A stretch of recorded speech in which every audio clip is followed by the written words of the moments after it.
महाराष्ट्र, गुजरात, मध्य प्रदेश, उत्तर प्रदेश, आंध्र प्रदेश, पश्चिम बंगाल, बिहार।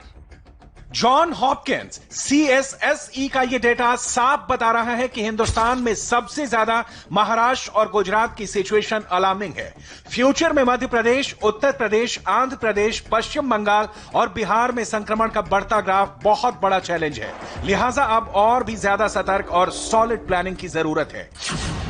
सवाल सबसे बड़ा है कि 1 महीने के लॉकडाउन के बाद भी कोरोना को लेकर हम निश्चिंत क्यों नहीं हो पा रहे हैं। आखिर कैसे लगेगा कोरोना की रफ्तार पर ब्रेक? इसको जानने के लिए कोरोना के मूड को समझना होगा, जो बार बार बदल रहा है।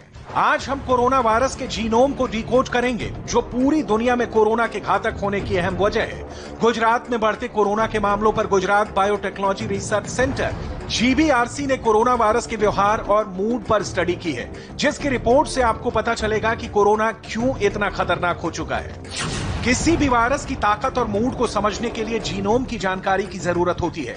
दूसरे शब्दों में समझें तो वायरस की जेनेटिक स्टडी को ही जीनोम कहा जाता है, जिसमें वायरस के व्यवहार का पता चलता है। वायरस खुद को सरवाइव करने के लिए अपने व्यवहार में चेंज लाता रहता है, खुद को कई बार बदलता रहता है, जिसे म्यूटेशन बोलते हैं।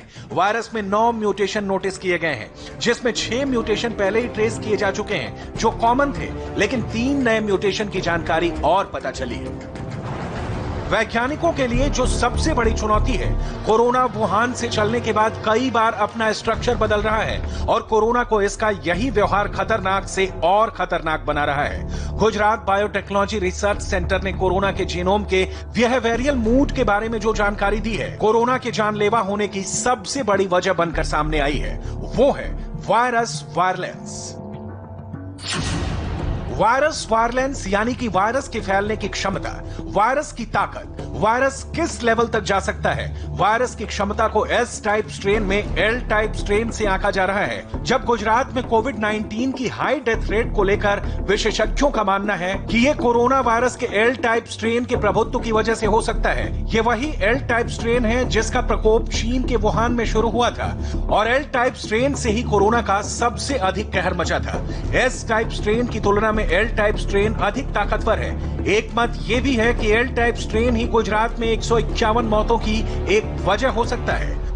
हमारे यहाँ जो डिस्चार्ज होने की संख्या और जिसकी गति है थोड़ी कम है, और वैसे मृत्यु जो कोविड की चिकित्सा दरमियान जो मृत्यु होते हैं उनकी भी संख्या थोड़ी ज्यादा है।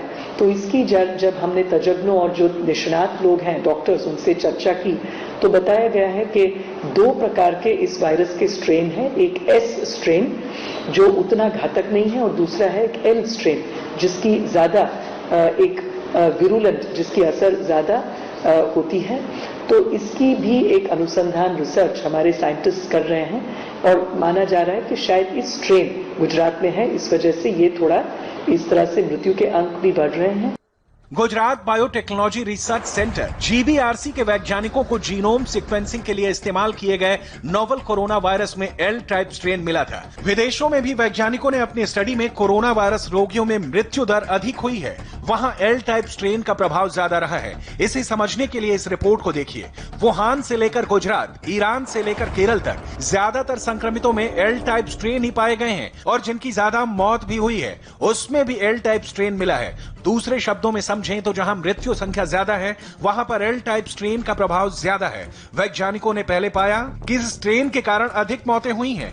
हालांकि जीनोम सीक्वेंसिंग के लिए गुजरात के जिस मरीज में पाए गए वायरस का सैंपल लिया गया था वो मरीज अभी पूरी तरह से ठीक हो चुका है। लेकिन जिस तरह से कोरोना से हुई मौतों में ज्यादातर में L टाइप स्ट्रेन मिले हैं वो एक बड़ी वजह हो सकती है।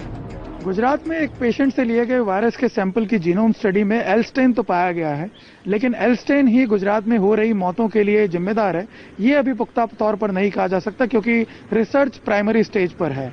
लेकिन इन मौतों से जो तथ्य सामने आ रहे हैं उसमें एक बात जरूर स्पष्ट हुई है कि 82% मृत्यु जो है वो उन पेशेंट्स की हुई है जो कोमॉर्बिडिटी के साथ हॉस्पिटल्स में एडमिट किए गए, यानी जिन्हें पहले से क्रिटिकल इलनेस थी या बड़ी उम्र के थे और उन्हें कोरोना वायरस ने अफेक्ट किया, ऐसे पेशेंट थे। इसके अलावा 8% हाई रिस्क पेशेंट थे जो बहुत ही ज्यादा वायरल लोड के साथ आखिरी स्टेज पर हॉस्पिटल में एडमिट किए गए, और 10% लोग ऐसे थे जिनकी कोरोना वायरस के चलते बीमारी से मौत हुई है।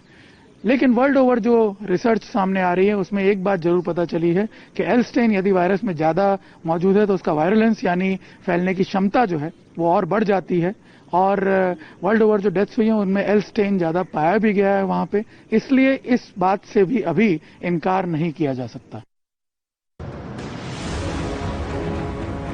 कोरोना के व्यवहार ही नहीं, उसके संक्रमण की रफ्तार पर भी दुनिया भर में रिसर्च चल रहा है। लॉकडाउन के बाद रफ्तार थमी तो है, लेकिन जो नतीजे आने चाहिए थे वैसे नतीजे नहीं आए हैं, जिसकी कई वजह सामने आई है। हिंदुस्तान की कोरोना को लेकर रणनीति क्या होगी, उस पर भी जॉन हॉपकिंस CSSE ने कोरोना संक्रमण के मूवमेंट पर बड़ी ही बारीक स्टडी की है, जिसमें कई डेटा हैरान करने वाले हैं, जिसे समझने के बाद हिंदुस्तान कोरोना पर और ज्यादा कंट्रोल कर सकता है।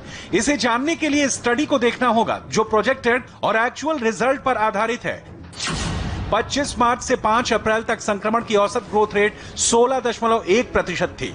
इसी ग्रोथ रेट के हिसाब से 6 अप्रैल से 26 अप्रैल के बीच 1,12,430 केस का अनुमान लगाया गया था, जबकि वास्तविक संक्रमण हुआ 26 अप्रैल तक 27,890। इसे और भी बारीकी से समझना है तो आगे ऐसे समझिए।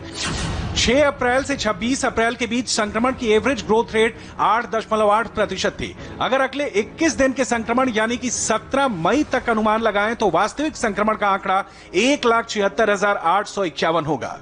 उसी तरह से संक्रमण का एक और डेटा मिला है, अब जरा उसे समझ लीजिए।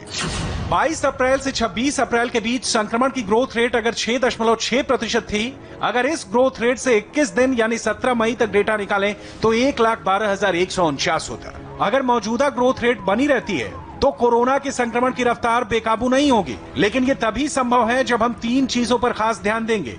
जॉन हॉपकिंस CSSE ने नए केसेस पर 5 दिन का डेटा निकाला है, जिसमें स्थानीय प्रशासन को इस फॉर्मूले पर काम करने को कहा है।